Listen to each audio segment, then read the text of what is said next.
Hello and welcome to another episode of Cincinnati Soccer Talk, episode 369 of the main show. Wingbacks sparking an FC Cincinnati win in Atlanta this weekend. Yes, this is a little bit of a different voice you are hearing on the show this weekend. Our Mr. PTO, Boston Razzle Dazzle Brazzle, is out on the high seas playing pirate and doing all those fun, crazy games that he likes to do on his video games this weekend. So he's on the high seas. So hopefully he's enjoying his time there with his beautiful bride. But yes, this is Brian Weigel in the host chair this weekend. I'm not going to give you a lame intro like Boston. I'm just going to throw it to our main guys this weekend. I'm joking. Love you, Boston. I got my main man, my partner in crime here. I got Jason Ashcraft. How you doing, buddy? Doing good. We had a red sweep and a FC Cincinnati victory this weekend, so still coming off that high. We'll see what we can manage with the upcoming NFL draft here in the next week or so.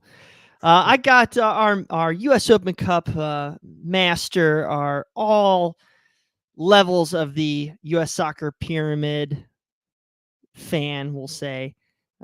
We got the main man, Justin Blair, here. How you doing, Justin? Doing good, man.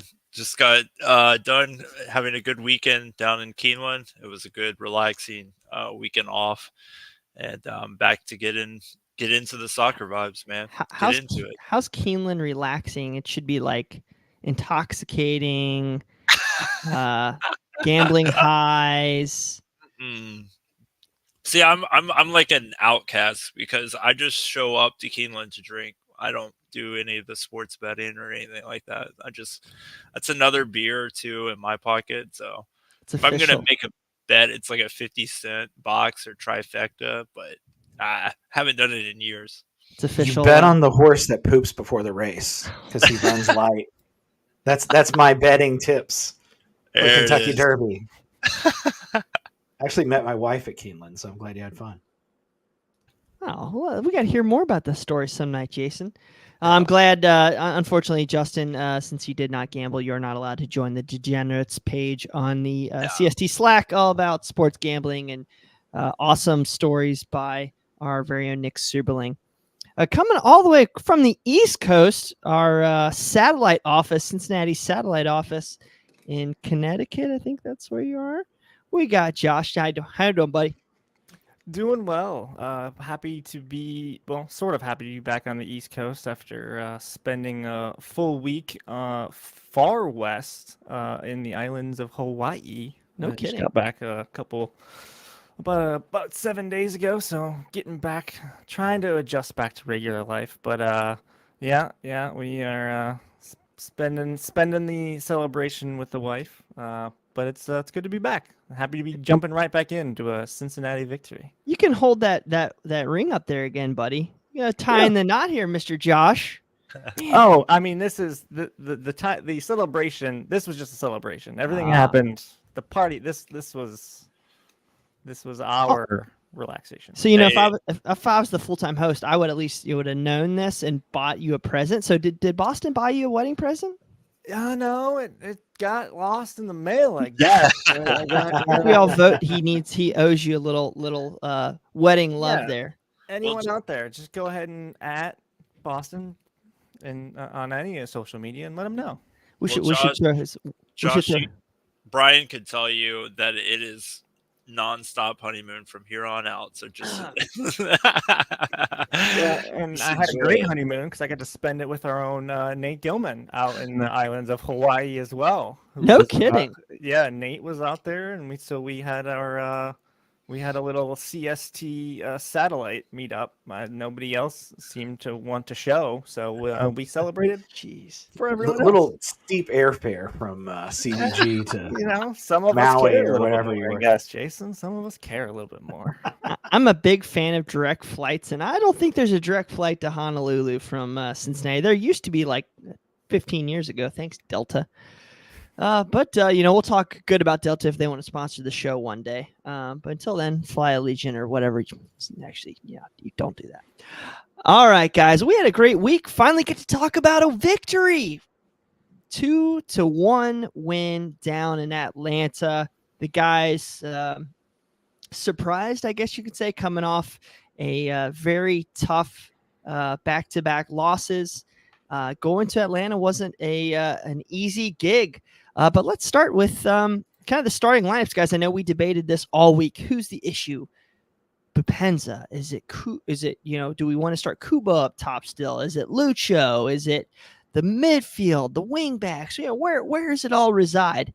And Coach Noonan sent a message: Corey Baird instead of Aaron Boupendza. So, Jason, what was your initial reaction when you saw that in the starting 11 over the weekend? My initial reaction was, let's hope this works. I totally blasted by best and worst, didn't I? Yeah, that's fine. But that was a big gamble by Noonan, and it paid off. And hopefully, message sent, because I would hope a guy like Aaron Boupendza is thinking, I need to get something going here, because otherwise, I think Noonan's not afraid to bench him more than one game just to get that message across. Josh, Justin, you guys have any thoughts on that? The rug pulled out from under Boop, is he going to cause more trouble? No, I don't think so. I think that Jason said it appropriately there. Message delivered. Just make sure that you're doing everything you can to work with this team, to get on the same page as this team. If you're not getting the balls, find ways to make yourself impactful in the game, and then you'll have those goal chances, right? So if you're complaining that you're not getting the services, and obviously, all that stuff's behind closed doors, but there's a sense that Boupendza and the rest of the team really haven't jived early in the season. So yeah, just do what you can. Get in there extra, practices, after practice, hang out with the guys on the team, see what's going on, and see if you can make yourself available. I think this was the first real look that the leash is short, or the leash is getting shorter. And it's not just from, we see the way that, Lucho expresses himself on the field when guys aren't doing what his thing is. And you see that happen with Boupendza a lot. And we all just kind of chalked it up before as well, those two weren't clicking. But this like you guys have all mentioned, this was a clear message from the coaching staff, I think, that something more is going on. And I think, you hope at this point now, especially as we'll get into it a little bit later with reinforcements on the way, that you're not just going to be able to do that. Things are going to have to iron themselves out behind the scenes before you earn your spot back. So I'll tell you what, man, I'm not sure that the message was received, considering the lack of hustle I saw over the last 20 minutes of that game out of Boupendza. So that remains to be seen. But I'm going to put it around this kind of a poll here, informal poll. If you want to comment on our social medias, let us know what you think too. I'm going to start with you, Justin. Go around the horn here, Justin, Jason, and then Josh. Does Boupendza start this weekend? I say yes. I think in a situation where you're playing against Colorado, you need to put your best foot forward, especially at home, because this is going to be one of those typical FC Cincinnati matches where they're trying to get all over a team. We've seen Colorado several times kind of fold under pressure once they've conceded a goal. But when they have their way, it's all glory. Look at RSL's result. I'm going to say no, based on what you said, Bri, with him not showing a ton of hustle in that last 20 minutes, other than just getting clobbered in the box, which we will get to. I'll say no. I think unless something changes this week, I think Noonan is hoping to send an even bigger message than what we maybe perceive. I say yes, but I think the leash, again, like I said, is short. I think he starts up next to Corey Baird. I think they try to give that one more go, because that's what this was brought in to do. But I think he won't hesitate to bring Kubo in. I will even say at halftime, if things really aren't looking well. I think that's the dire situation for Boupendza, is if he's not still showing it, then he's a halftime sub for Kubo. Maybe, though, sorry to jump in on this, but maybe if he does start, maybe he starts with Kubo. I don't know if we've seen that combo yet. this season. I could be wrong. last week. Yeah, I think it was. Yeah, I think, For a while, yeah. Montreal. Well, I think, kind of what I was going to go into here is you noticed it right away in the game that the press was substantially better between Kubo and Baird. And I'm wondering if Bupenza knows how to really trigger some of those key pressing moments. Or are we going to see Lucho kind of towards the top? With the starting 11, of course, we had Nick Hagelin sliding at the right center back role. Ian Murphy was out. Transition Miles Robinson over to the left. I just thought that when we were in possession, you sometimes saw Baird and Lucho up top, and then sometimes, not every time, depending on what the pressing cues was, you would honestly sometimes see Kuba drop next to Obi and to what's his name? Right now? Bucha Pavel. Not all the time, but in certain instances. So I thought it was pretty interesting to see some different looks. I know Pat Noonan's kind of been slandered a little bit out there, and I think we've shown our displeasure a little bit tactically about him, but I think he made some little adjustments there that seemed to work out versus albeit shorthanded Atlanta United side without Giamakis earlier on, but still I thought it was a good move out of the gaffer this week. Right away, you guys just noticed with the team, pressing better, allowing the midfield better chances. DeAndre Yedlin and the wingbacks sparking it early. I mean, you have it like just in the 9th minute, a great cross from Yedlin to Baird. Of course, it was an unlucky shot, just a little bit wide. Followed up a couple minutes later by a tremendous dribbling sequence with Oriana, who's able to get the ball in the penalty area to Baird again, who scuffed the shot, or I guess really didn't even get off a shot. So Justin, what did you make just out of these wider changes out of the FC Cincinnati attack so early on in the game? Yeah, for me, I think they've kind of been doing that, right? Orshano and Yedlin have been really good at playing out on the wings. It's just that today Saturday, they were really on their mark in that match. I think, you'd like to see them play a little bit more direct up top, right? Be able to break back line passes. That's what we're really missing on this team. But being able to do that on the wings, and maybe tactically, I didn't see Atlanta really trapping like Red Bulls did. Red Bulls really effectively trapped us once we got the ball to the midfield with our wingers. So I think this match was a breath of fresh air that we finally got something to kind of click together. The masterpiece kind of just made itself. Yeah, and this kind of, leads me into what was my best of the week. Was you kind of see what Orshano and Lucho connecting is really starting to look like. I think that, that was obviously one of the biggest question marks, is you're introducing a new piece, replacing Barrial and Lucho's connection. How long is that going to take? Well, turns out it's only a couple games, because now you're starting to see what Lucho's trust in Orshano can look like.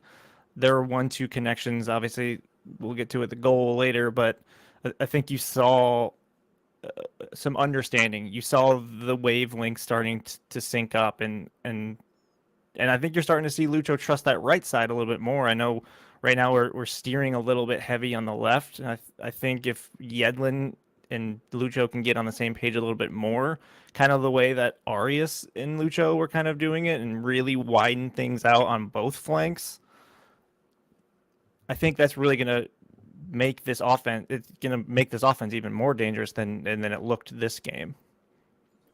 I see Jose Guerra on Facebook commenting his best of the week was a different team showed up and there was more fluid play. The worst was hiccups in the back line that were not prevalent last year. I thought the back line played well. Of course, there's certain issues, especially with Seba Lojanica coming down that right-hand side, exploiting some of that space when Luco had vacated. So that I thought he was a tremendous figure for Atlanta over the weekend. But kind of to Jose's point here is that I thought that this was the best match so far for minus the CONCACAF Champions League games versus the Cavalier, but I thought it was the best game, or maybe the first 60 minutes for Pavel. I thought he was getting into the attack more. Again, he had a chance to spring Orshano down the left-hand side, like around the 30th minute, that it gave a shot or Luka was able to get a shot off, and it beat Guzan, hit off the post. Unfortunately, didn't go in, but he was kind of getting those balls forward that we've been waiting for all year. I think what you'll hear from Coach a little bit later on as well is that relationship, while it's still not perfect, is it getting better between he and Obi, Jason? Yeah, I think it is. I think, Buka came in, and as is typical with MLS transfers from out of the country, it sometimes takes them a little while, I think, to get used to just playing in MLS. This is a lot more physical league.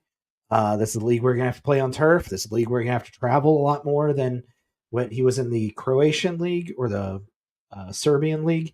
You're going to have to travel a lot more than you are in Europe. So I think we're starting to see him hopefully get comfortable just being with the team, but also playing with Obi.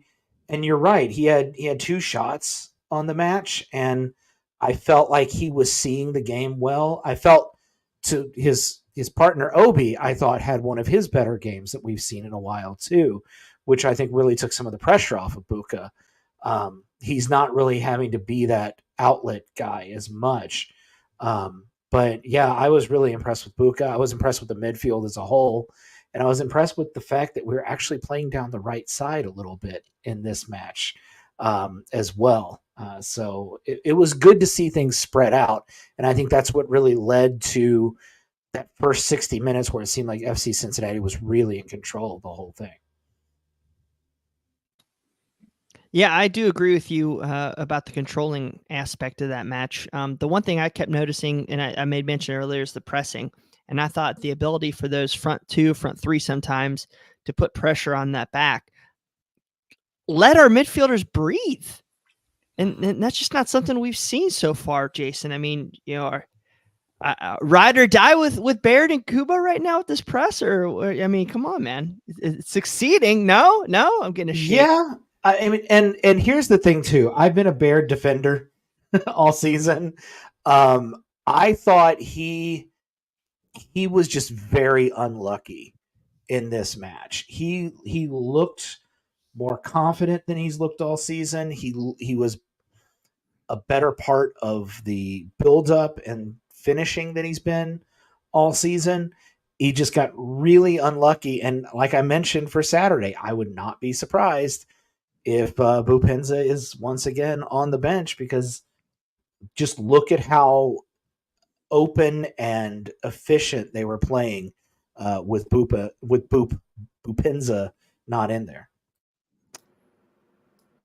I will say this: you do have to score first to be unlucky, correct? Mm-hmm. It's like saying like my sons are unlucky for not hitting the toilet. If you hit the ball and it hits the post, Justin's laughing. That's unlucky. It is, but I think we're making wine out of grape juice right now. I think Atlanta had their 3rd and 4th options at center back. So, the press is kind of by design really good when you're playing against inexperienced center backs, very young guys. I think that we've been caught kind of out of position and not being able to recover from that. I think that leaves loads of space, and then people overload.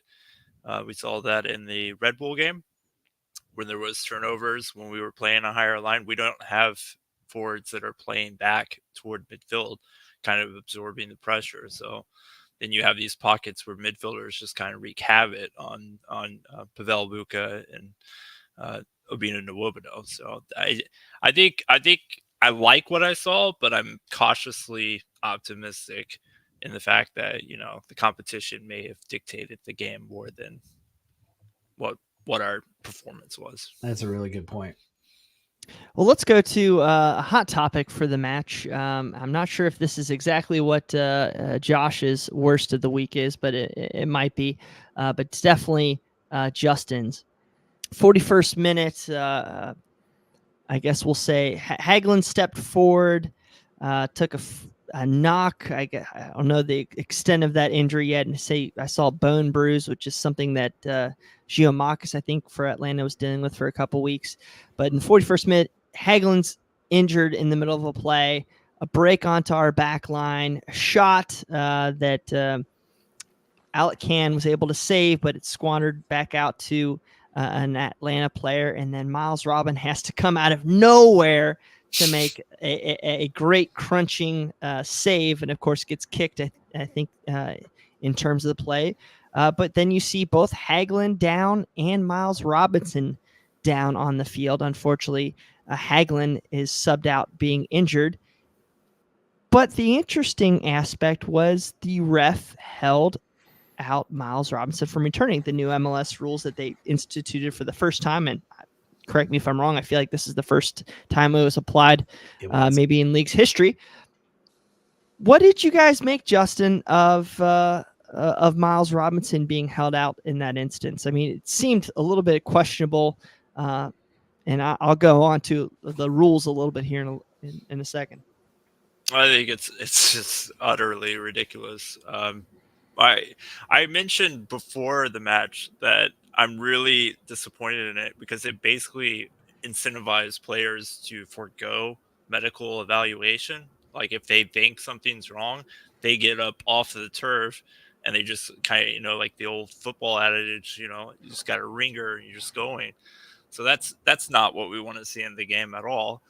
And then you saw there, I mean, that's a dangerous situation that he is being presented with. Like he's making an honest play on the ball. So is the other player, to be fair.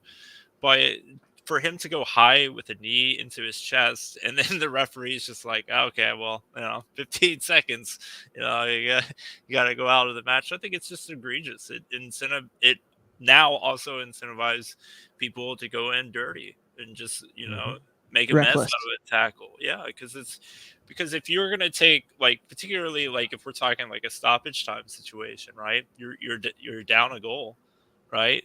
And you have 3 minutes left to go in stoppage time, and you're really not having much luck on the attack. You can get a yellow card, pick up a yellow card with a really rough foul in the midfield, and then there you go. You're playing a man advantage. So I think it's just a ridiculous rule. There needs to be it wouldn't have helped us in that situation, but I don't think. But if there is a card involved, because right now I think the only caveat is for goalkeepers, right? Goalkeepers are the only exception to that rule. I think same with the sub. I think there's some leeway there with the referee because, and I get what they're trying to do. They're trying to cut down on flopping, which everybody agrees. Nobody likes flopping. Nobody likes the New York Red Bulls. So I get what they're trying to do. And the rule is written so that there is some leeway for the referee to say, oh, this is a legitimate instance in which this person needed however long to get recovery and they don't need to go out. My problem was the application was not there because it was clear as day that Miles Robinson got a knee to the chest and got the wind knocked out of him. And we've all had the wind knocked out of us. It takes more than 15 seconds for you to go, oh, I lost my breath, got the wind knocked out of me. Let's go play a cardio heavy sport now. Like yeah. that's going to take more than 15 seconds. And you're 100% right. You are punishing the guy who got hurt rather than actually, ending the flopping in that situation. Yeah, and if a yellow card's issued or card's issued, that person doesn't have to sit out. But I do agree, it's like penalizing the guy who is penalized in a hockey match. The guy who is checked, he has to sit out. Josh, I see you're chomping at the bit there to weigh in. Yeah, and you were right off the top there that it is my worst of the week, that it took all of one game of introducing this for the refs for pro to screw it up. And I go back to what Pat Noonan said after the game. I pulled up Carter's tweets here just so I would make sure I had the wording right.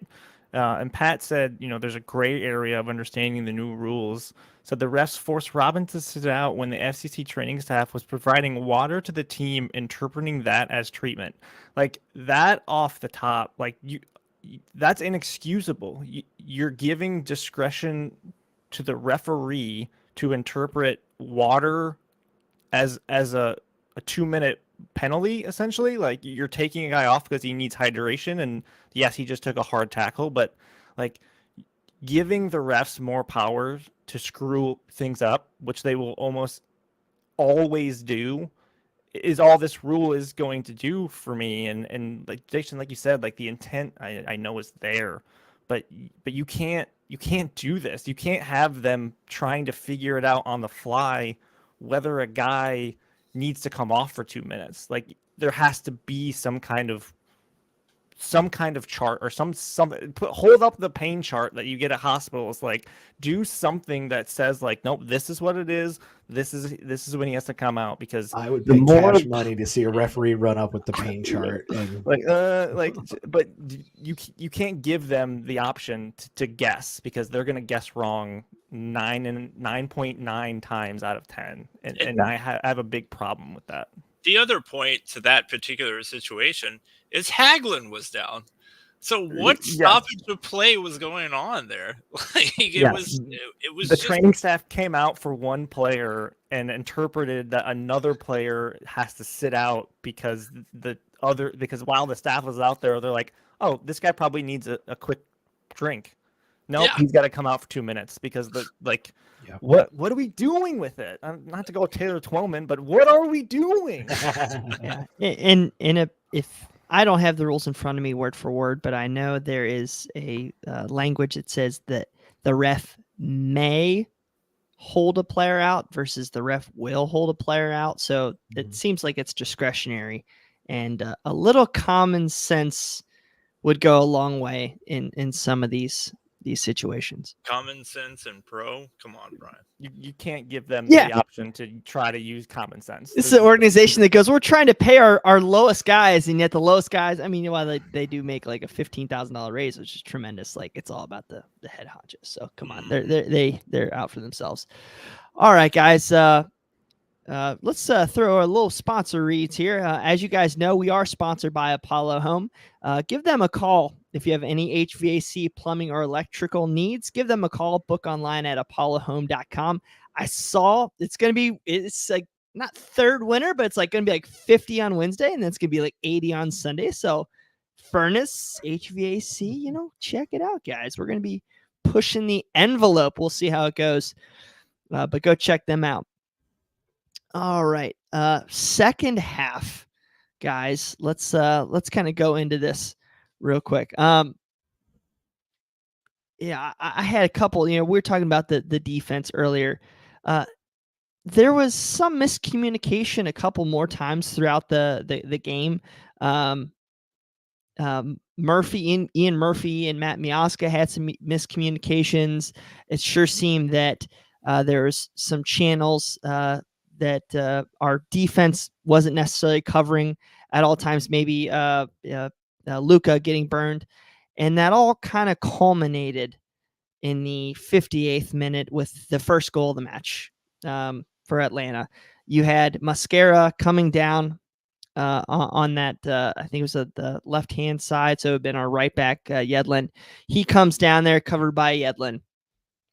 And then you have, I think it was Caleb Wiley coming down, and he drew Obi over, which left Thiago Almada wide open, I guess we'll say, on that left-hand side. He takes a touch to the right. Buka in his little island at top of box doesn't really move quick enough, and goal on a 0.05 XG shot by Thiago Almada. So, Josh, when you saw that, were you putting the blame on somebody, or you just got to be like, hey, tip my cap on that one there, big guy?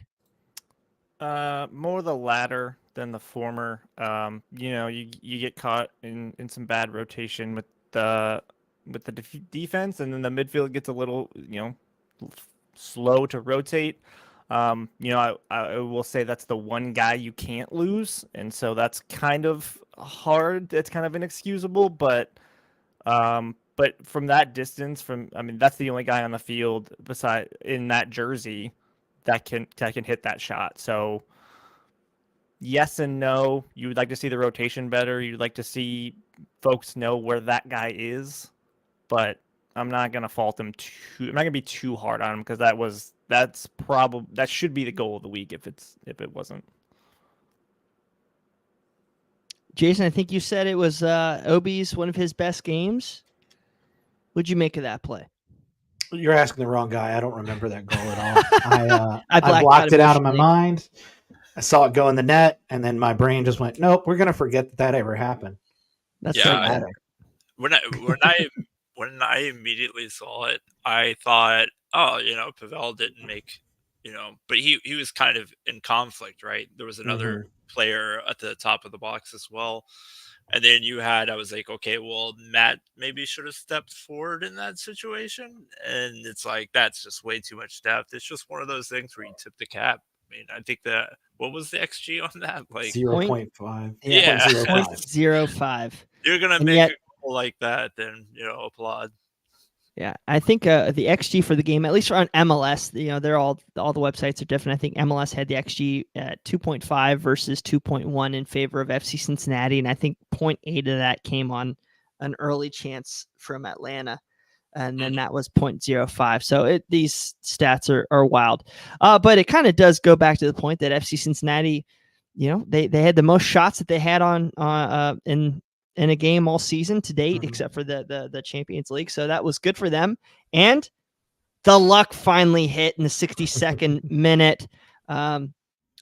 Luca Oreshano scores. Of course, if you were listening to the Apple broadcast, you would have thought Corey Baird scored, but that's neither here nor there. There was a short corner by Thiago Almada, which was probably the opposite of his shot. In terms of quality, got the ball out. I think was it Acosta got it, passed it to Luca, who passed it back to Acosta. It was Brooks Lennon that boofed it. Did got his pocket picked by Acosta, and that's what did the build up. So Acosta had a tremendous weighted pass onto Luca and Josh.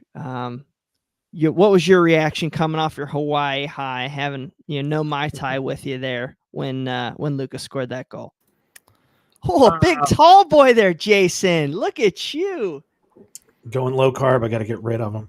If I hadn't been at work, I would have been looking for one of those tall boys to crush one because I was so excited to see that counterattack is what we haven't really seen all season, and that was kind of the first oh yeah, this team is built to do that. Like obviously the reigning MVP is going to do a lot of that heavy lifting, but like I said earlier, like this is that trust in that combo with Oreshano that you really want to see grow, and you're going to hopefully continue to see grow because just the way that those two bounced off of each other and free flew and then the layoff and the finish, like it was great to see Lucho put that trust in Luca, and it was great for Oreshano to see that goal go in because he's been close. He's been chomping real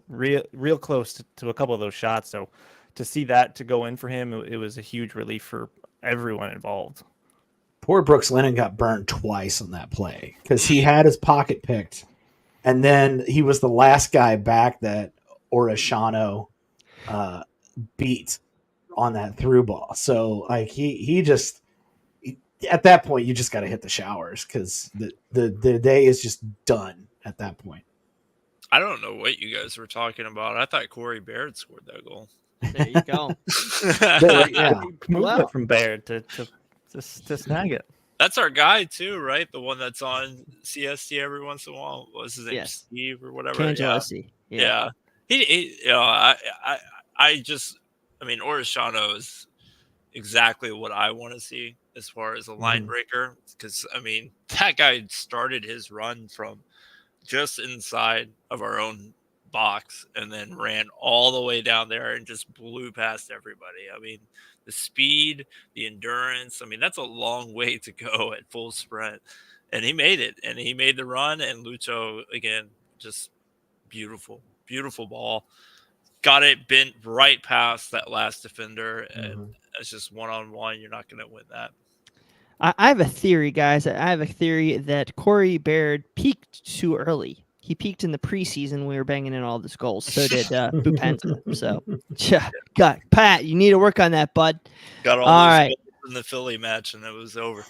Yeah, if you're listening to the podcast, the episode titles Wingbacks Spark FC Cincinnati, and the wingback we've been dying to make a huge impact. He's made impacts this year, but in the 63rd minute-ish, I want to highlight that Yedlin made a 30 to 40-yard run to close down a guy and to put pressure, and I think that actually ended up leading to a turnover that allowed the opportunity in the 64th minute. Of course, the ball transferred to the left, worked its way back over to the right.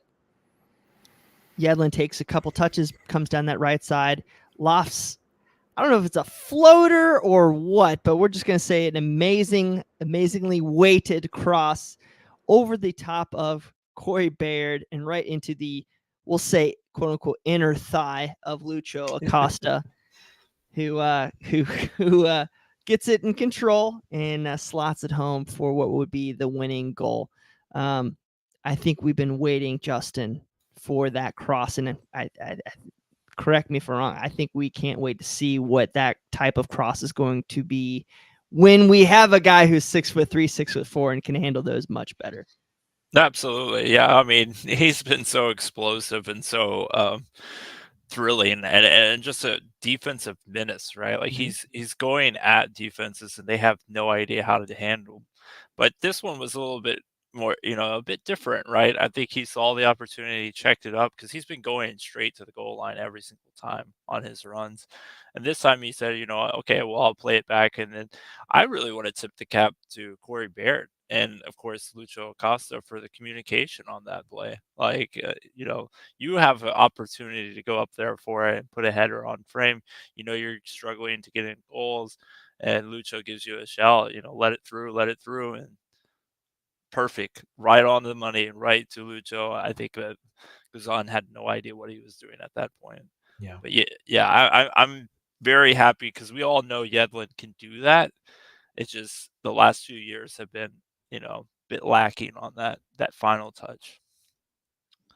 Yeah, I don't know why anyone's really surprised. I mean, Yedlin is a good player. The dude played in the Premier League for a hot minute. Like he had some minutes there. So it's not like he's, a Johnny come lately or anything. Dude knows what he's doing. Yeah. And we need to feed him the ball more. That's been one of my biggest gripes all season, is that we have been sticking to the left side of the pitch, and you have a veteran wingback in DeAndre Yedlin who's perfectly capable. Just get the ball to him a little more and relieve some of that pressure on the left side. I got two questions. One, does Corey Baird see the field again this season if he doesn't listen to Lucho and takes that header on frame? I would vote no, because I think Lucho might leave him in Atlanta. The second question is, do we think DeAndre Yedlin actually saw Lucho Acosta when he hit that ball? Because Corey Baird is sitting right next to him. I don't know how you see 4'8" Lucho behind him. Baird isn't that much taller. But Lucho is pretty little. Yeah, Lucho's 7 inches taller. Dude. Oh shoot, that's funny. I'm gonna take the Justin Hoyt opinion on that.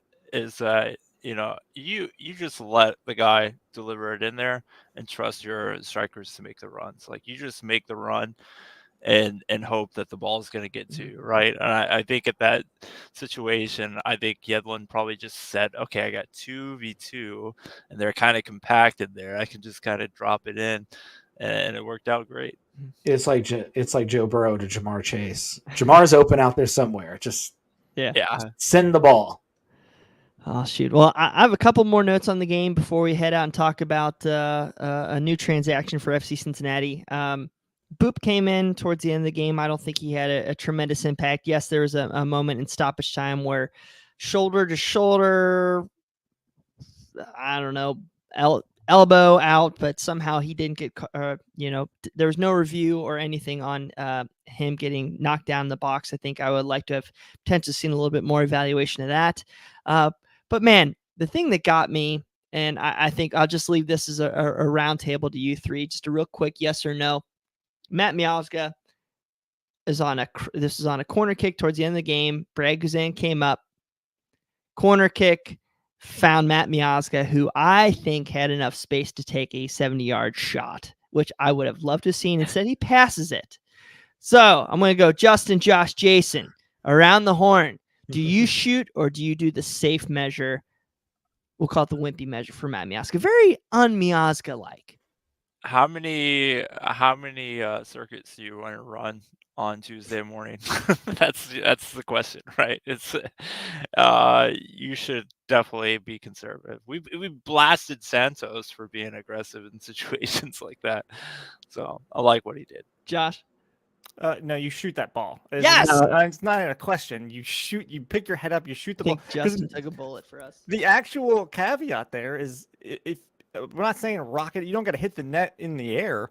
Drop that thing right on the top of the 18 and let it roll, because at that point the ball goes farther. They got to come back up the pitch more. You kill more time. It's a win-win. Yeah. Shoot the ball. Jason, as someone who in his prestigious high school career scored under a dozen career goals, I would have definitely taken the shot just to pad the stats. I thought for sure he should have shot. I was like, come on, shoot the ball. Watching the game. Oh, well.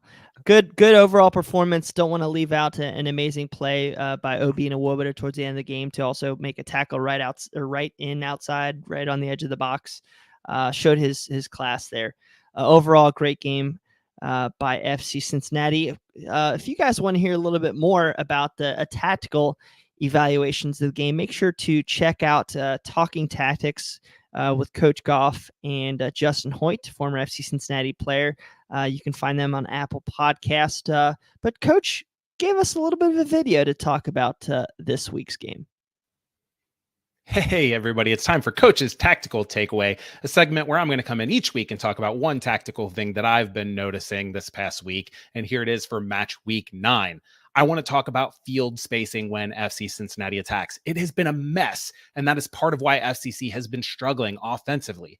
Also, when your spacing is a mess offensively, when you go forward and turn the ball over, it's a mess defensively as well. But against Atlanta, the spacing was so much better. I'm going to center this conversation around Lucho Acosta since he is the centerpiece of what happens in the attack. In this match, Lucho did not always go to the ball side.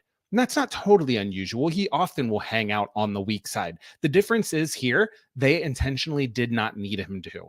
Let's talk about when they're building possession from the back first. Instead of relying for Lucho to check to the ball and get it all the time, when he was on the weak side and FCC was building from the back, one of the strikers would always drop in as a number 10 on the ball side, providing another great option for the team. There's a great example in the 50th minute when Alec Can takes a goal kick, chips it toward Yedlin on the right. Lucho was lined up in the left half space, so he's not in the play. Yedlin knows he can flick the ball forward into the right half space because Baird was dropped into that space. Baird takes it off his chest and plays underneath to Buka because Baird is good when he's only playing 1 or 2 touches like that. It's a good link-up player.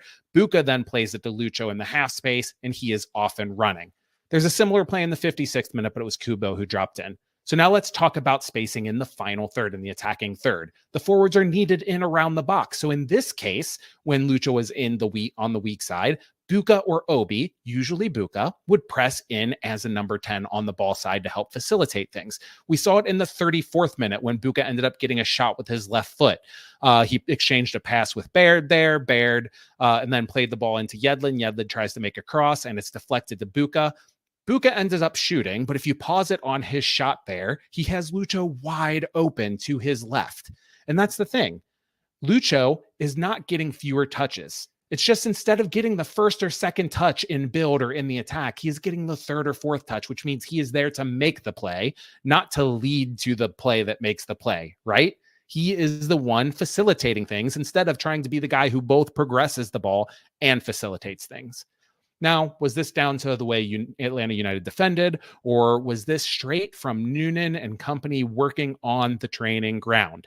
I don't know. But in this match, it sure looked to me like FCC were less reliant on Lucho getting every offensive third touch and freeing up others to get touches so that he could get touches in key areas when it mattered.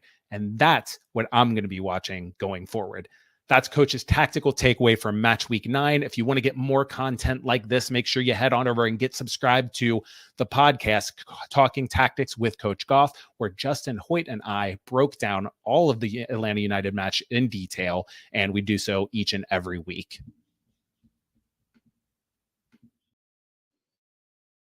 Awesome takes there from Coach Goff. Guys, check out his podcast, Talking Tactics. He's going to have a great one this week. So, guys, let's talk about a potential new signing. Actually, you know what? I'm gonna thank our sponsors again. I'm just a fill-in host, guys. Just remember that.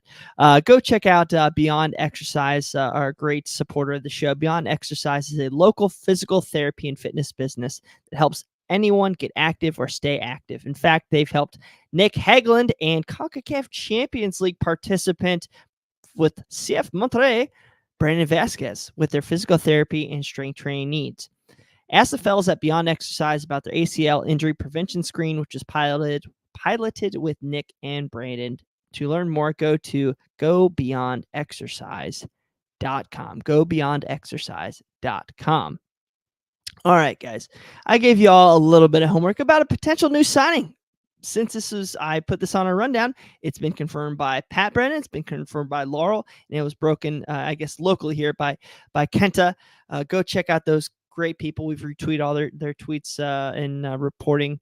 It looks like FC Cincinnati will have a new forward addition, Justin Kevin Kelsey, with Ukrainian club Shakhtar Donetsk. Hopefully I said all that correctly.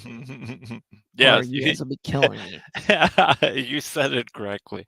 Yeah, I mean he's a big body player. Can be a little bit more dynamic as well. He's just not getting the minutes with Shakhtar. I mean they played in Champions League. They've been demoted down to Europa League. He hasn't seen the minutes for his talent, his skill. So this is kind of like one of those moves with Ursa Mascara, right? They're trying to get him, unique challenges, get used to playing regularly so that he can potentially be that. But putting on a buy-on option, that's very interesting. That tells me that maybe they're pretty comfortable. They're a successful team.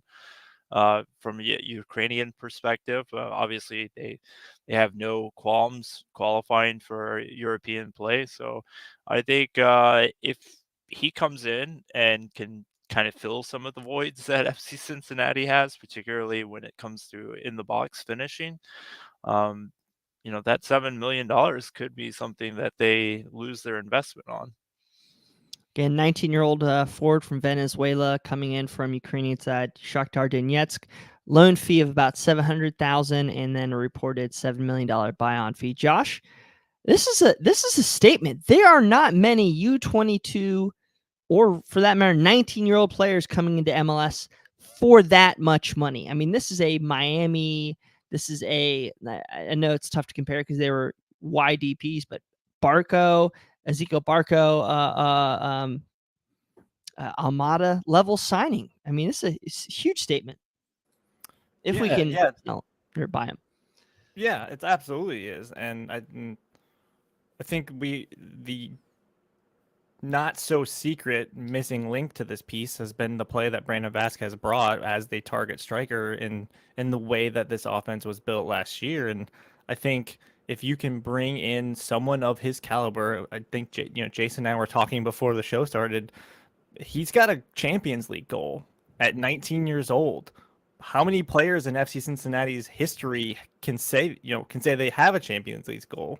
I mean, Santi Arias scored one we saw in 2016. I mean, that's that you're bringing a pedigree here. Somebody trusted him enough in a development to bring him over to Ukraine, and he responded by performing in the limited minutes that he's gotten. So I think he's hungry, if you believe some of the reports, that he's wanting the move. He's hungry for more minutes, which is the kind of the mentality that you want to bring somebody in. And I think the money that's attached to this, if the reports are true, you might see it sooner rather than later about him getting the opportunity to jump right in and play. And I think the savvy move here, and whether it's, however the deal got across the line, whatever I think benefits FC Cincinnati is the loan part of it. He's on loan through December. He's 19 years old.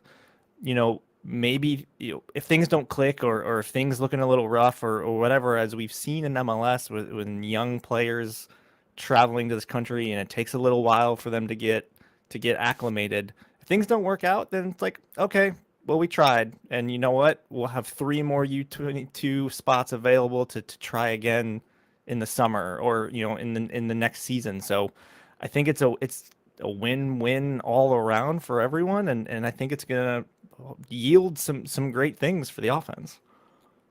All right, Jason, this is the hard-hitting question. Okay, so who drew the scouting assignment that had to go over to Ukraine, and talk me out of this, that this isn't just a slush money fund to direct more government money over to Ukraine?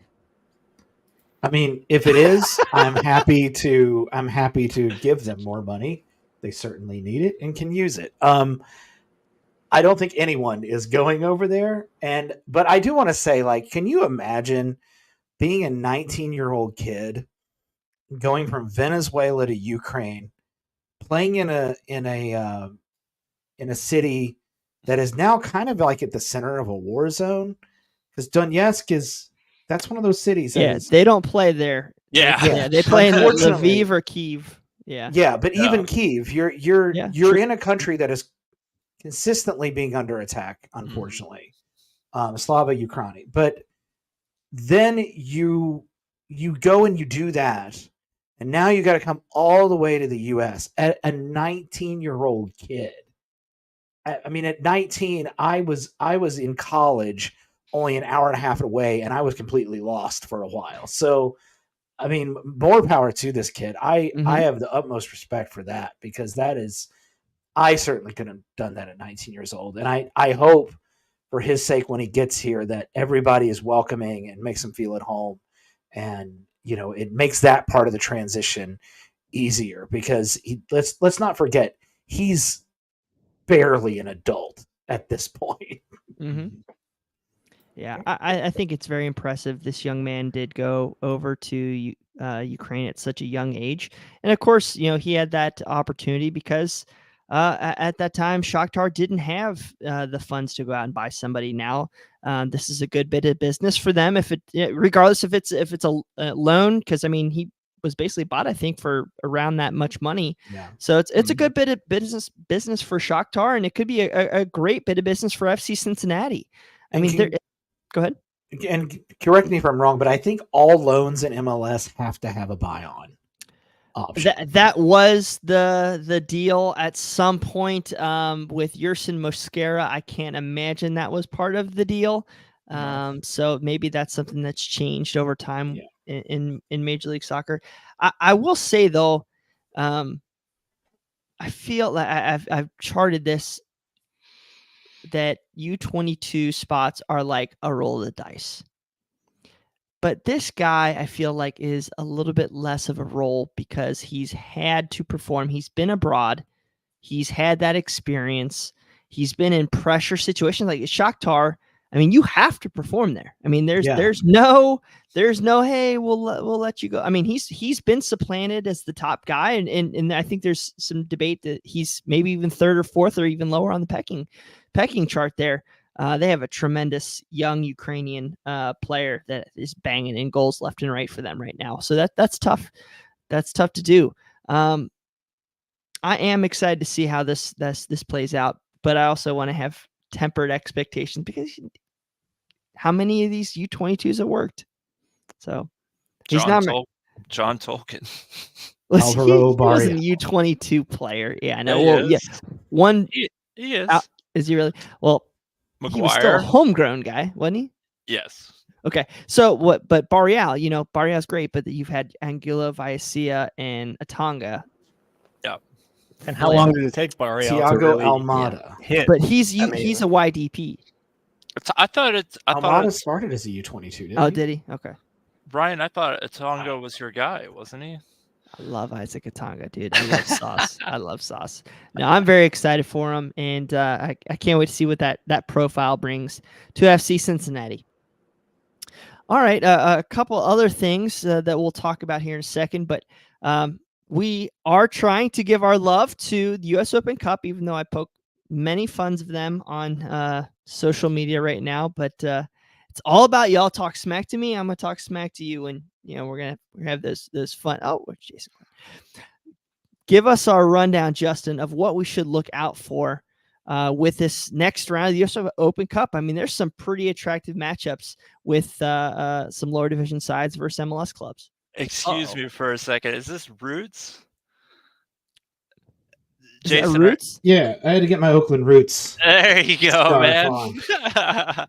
Supporter since day one, baby. Yeah, Yeah. Northern California, man, they're well represented right now in this tournament, round of 32. So just some updates from the third round, I should say. Joey and Paul are loanees to Hartford Athletic, Joey Acaponu and Paul Walters. Unfortunately, they fell in extra time to NYCFC 2. That was kind of a wild ending. If anybody caught that, there was several red cards issued out in the final minutes of the match. Louisville City, our friendly neighbors down south, advanced in a convincing fashion to Greenville Triumph, who was actually doing pretty well in League One. But Louisville City dealt with them. That was a fun match. I got to see that one live. Indy 11 got a 4th-minute goal and just held on for dear life against Chicago Fire FC's two side. I guess they're called FC United now. And then looking forward to the round of 32, Lou City travels. It's an awesome matchup to me. Lou City travels out west to play the Seattle Sounders. I mean, that's what this tournament's all about, right? Kind of getting that little measuring stick. Seattle finds themselves, I believe, 3rd to last in the West right now, and Lou City is, I think, 1st place. I would have to imagine in Detroit City, I think, unfortunately, is leading. Okay, that makes sense. Yeah, they're a bit different play styles, but yeah, Lou City can definitely put on some goals. I think they're on pace. I think they're averaging 2.6 goals per match, so they're really firing on all cylinders. And then Indy 11 is going to be playing San Antonio. This is May 8th. Las Vegas Lights, who could potentially be some team that's going to be finding themselves in MLS at some point, is going to be hosting LAFC. And then you have a rematch between Phoenix Rising and North Carolina FC, which was the USL championship, I should say, the final from a year ago. So those are some interesting matchups that are going on in the U.S. Open Cup. Kenta corrected us. Charleston is 1st, Louisville City 2nd, and Detroit is 3rd. Yeah, I don't want to Google it, so I believe you. Kenta. No, I believe Kenta. Kenta, he's usually on top of Charleston, Lou City. Kenta was actually in Lou City this weekend or Tuesday for that match. He's one of 5 people there. That was cool. I think just say how everybody just loves that tournament. Nobody shows up, just like Lexington last year, homie. Your hometown. No, we get hate mail again. It's hard to sell the tournament. It really is, because it's not about the play, the competition. It's just it doesn't fall on that automatic. You get those printed schedules. You get those messages. Like, I know that some clubs have done better with getting, like, maybe some auto updates and stuff, but people plan their year out, right? And when you get these off nights, especially playing on a Tuesday night at a 7 o'clock kickoff, like you're just not going to draw a lot of people, because I think racing had that Thunder over Louisville event this weekend. Yep, so Saturday, yep. Yeah, so it was just probably going to be hard to get people to commit to it, even though they promoted it pretty well. Yeah, actually, I was in Louisville today on business, and a customer was talking about that match. So that's pretty cool. They said it was their first time ever at that stadium, so it was neat to see them take advantage of that. It's a lovely one. Yeah. But I will add though, for those that have had really hard time finding these matches, Yes, they have. the next two rounds are going to be the same way. So the Oh, round of 32 and 16 will also be streamed on ussoccer.com, MLS.com, and USL.com. So beyond that, it's still TBD. So you don't think MLS is going to come crawling Yeah. back for this tournament? So meanwhile, Apple TV is bidding $1 billion to hope to broadcast like the future Club World Cups. So Yeah. that's wild stuff. I hope to God they make it too. I hope to God, because that I would be can't- awesome. I can't wait to hear on soccer Twitter, which you should never be a part of. You should avoid that at all costs. How they're just doing such a great job now promoting the U.S. Open Cup. Now that Soccer United marketing has nothing to do with it, and how MLS is out of it, and they've really stepped up and promoted it and made it so easy and accessible for you to find. We're just killing Justin. See, it's all right. We still Oh, Go it's, Roots, though. I Go will love this tournament Roots. to the death, man. I will love this tournament forever. So I defend it from my perspective, right? But I'm not gonna defend the crazy people that are saying like it is a mess. Like I shouldn't have he to go. admitted the crazies, Jason. Yeah. He said the loud part, or he said the Well, quiet part aloud. There's lots of there's sickos and then there's Oh, crazies. okay. The crazies are the people that are latching on to this as some kind of ploy to promote their league or show that the MLS isn't doing NSA, the best everybody. job. Yeah, it's just nonsense on that end. But like I shouldn't have to go to Twitter. So like I don't actually go to these websites. I go to Twitter to follow. Shout out to US Cup. I think it's like Open Cup The Cup.us. US. Yes, that one, because he does a posts great all job. the links. So it's like those Supposed guys to go on that do- show next week. You should do it, man, because I mean they do a great job. Even their written stuff is amazing. So yeah, but it's got to get better. And then also the round of 16 matchups are predetermined. It's kind of unique because of the way the teams fell. Kind of regions got thrown out in a way, so they split the teams into a 4-team group in the drawing order, and then whoever advanced, like kind of like when we were playing in the U.S. Open Cup semifinals, where it was like predetermined on who was going to be the host on the round of 16. So it's pretty It's cool. neat. It's neat. It's fun to have, traveling out to Seattle or if they were hosting Seattle. I do like that they are switching that up a little bit to shake the tournament up a little bit, because it does get a little bit of boring playing same teams every other year. So go check it out, guys. U.S. Open Cup, and if you want it to be the best thing and you want it to be better than Leagues Cup, I better see you guys filling up that stadium. Go down there, support it, do whatever you think you need to do, because if you really truly value it, then you need to truly support it. So real quick, guys, I guess we're running out of the show. The one thing I did want to touch on real quick before we head out for our final thoughts, there's a lot of interesting, I guess for lack of a better term, news that came out this week out of Gabon with Aaron Bupenza.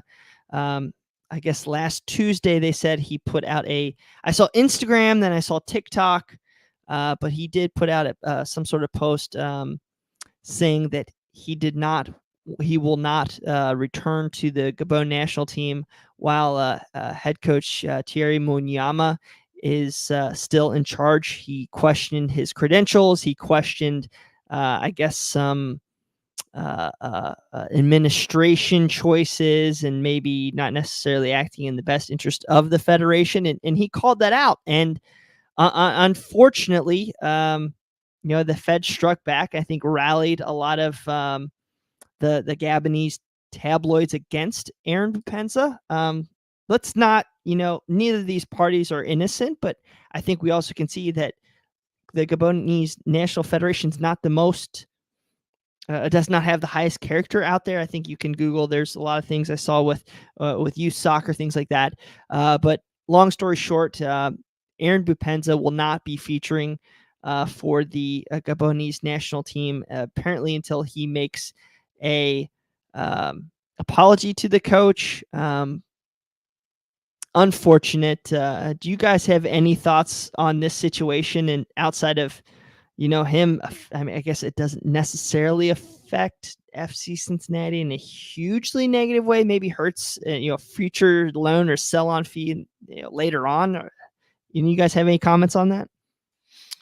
The only thing I'll say is it's the exact same thing that the Jamaican players were saying about their federation, about their coaching staff, just 2 years prior, and no backlash. Now, obviously, Aaron Bupenza has put himself in the headlines quite a bit, so it's easy for, I guess, the federation to kind of rally their support against him in this situation. But I mean, it seems like 2 years ago we had Leon Bailey, and I think he's still kind of in cahoots with their federation. But like a superstar like Leon Bailey, who's generally had a pretty squeaky clean career, has had problems with their federation. So there's nothing new.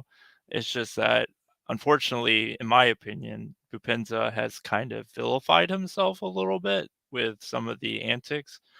So I think that, maybe Gabon is taking the opportunity to just kind of wipe their hands of it. So long as he's not saying it about Pat Noonan, I don't care. Agreed.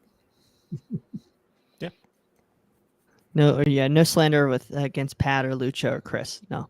I'm interested to see how it plays out. I do think there was a lot of negative stuff about him, even in our own fan base. And I just say maybe we should all research and take a breath a little bit before jumping out against our player. Not saying we always have to defend him, but I think there's a little bit of rationality we can do. All right, guys, let's get into our final thoughts, or any best or worst that I might have, I guess, lost on the week. Jason, you want to give us your parting thoughts? Yeah, my parting thoughts. Can we shut up about VAR already? What I it's miss? Not going. Well, other than the whole Nottingham Forest thing, which was really funny, it's not going away. It's not. Anyone who says like, "Oh, I wish we would go back," no, you don't. You remember watching games and someone would blow an offside call by a mile, or someone would miss a penalty, and you go, "Why can't they replay that?" The toothpaste is out of the tube on replay for all sports, soccer included. Let's just shut up and move on. I'm so tired of every weekend people complaining about VAR, or my dad complaining about replays in baseball. We have technology now. Just stop. Let's find something else to get mad about. Thank you. Geez. Well done. Appreciate you joining us, man. Justin, what's your final thoughts, buddy? My final thought is FC's. This was going to be my best of the week. Is FC Cincinnati 2. They had a 4-1 result this weekend, and as much as I've criticized this team and staff, hats off to them, man. And they've only been around. This is their third season, and this is their first time winning a match by 3 goals or more. So, and wasn't that heck is possible? Yeah. Yeah. It's very heck is possible. But yeah, it's promising, right? We got some news that they're going to have some help, kind of doing a little bit of the, monitoring some of the practices and some of the games and stuff like that from the FCC front office. So 2 wins out of 3. We're on our way, man. I think we had 4 wins total in our first season. So it's good to see this club just kind of make more of an investment into it and then see results on the back end for our guys. I'm going to buy some of them jerseys. All right, Josh, give us your parting thoughts, man. It's funny you should mention that, because my parting thoughts are let me buy those jerseys. I don't know if you guys sweet saw. jerseys. They inexplicably, unannounced to my awareness, but FCC2 is rocking 2 new kits this year, a new home and a new away, and I'll say it, they're better than the one teams. Like the main navies are much better than the river kits, and arguably the white kits are better than the not cream kits, than the white ones. So, you know, get on it, FCC. Like, I want hoops so bad. Let me invest into the 2 team with my hard-earned dollars by letting me buy those kits, especially if the rumors of the, of the change and the branding change is happening. Let me get those collector's items now, because those things are sweet. Yeah, hoops with blue shorts would just be money. Yeah, they made a Kensa filled me in on all this, because I'm like you, Josh. I had no idea what was going on with that, but he filled me in that they've made like a conscientious like effort to separate like the MLS 2 teams and all that stuff to like unique brand identity, and part of that is the kits. So each team has a different kit than their parent club, right? The FCC1 first team, but then they don't sell them to anybody. So Yeah, it's great. Let me wreck both then. What was the point of this? I can give my money to the 2 team. I don't care. What's the future name called? Commonwealth United. Is it Commonwealth United or just Commonwealth FC? I think it's Commonwealth United is what the rumor is. Yeah. Which I'm totally supportive. Commonwealth boring. You play in NKU, like go ahead and make it Commonwealth. Commonwealth is great. Yeah, Dayton would have been better. Just getting so much love tonight. We're already KFC. It just would have been so much easier for me to drive up to Dayton than it is for me to get down to NKU. It's like, according to Columbus fans, we're 20 already minutes. Kentucky FC. Oh, dude, I just think it's a missed opportunity. Oh, could have chiseled out a little bit of space there well, I don't think anybody cares about Columbus anyway. All right, guys, my final thought, big shout out to our former Cincinnati soccer talker, former video producer, I guess we'll say, Ben Knapp, who was named the new varsity coach at Corin High School for the girls soccer program. So very happy for Ben. He's been a youth coach for quite a long time. I think he won a tournament this past week with his boys Colping team. So congrats to Ben. Such a great individual, and so happy he got the opportunity to be with Coleraine. And guys, everybody here that's been a part of CST, we love the game, and it's about growing the game. It's not about making a ton of money. It's just getting more people involved, and whether it's coaching youth soccer or broadcasting or engaging people on Twitter, like Jason's thought-provoking tweets every week. It's all about the love and growing the game. So I appreciate it, guys. Thank you so much for joining me this week. We'll see if Boston can make it off of his ship safely without any viruses or anything. Hopefully he comes back safe and sound next week for you guys. But I appreciate the opportunity, and signing off for Justin, Josh, Jason, this is Brian Weigel. We'll see y'all next week, hopefully after a win versus Colorado on my birthday. See you.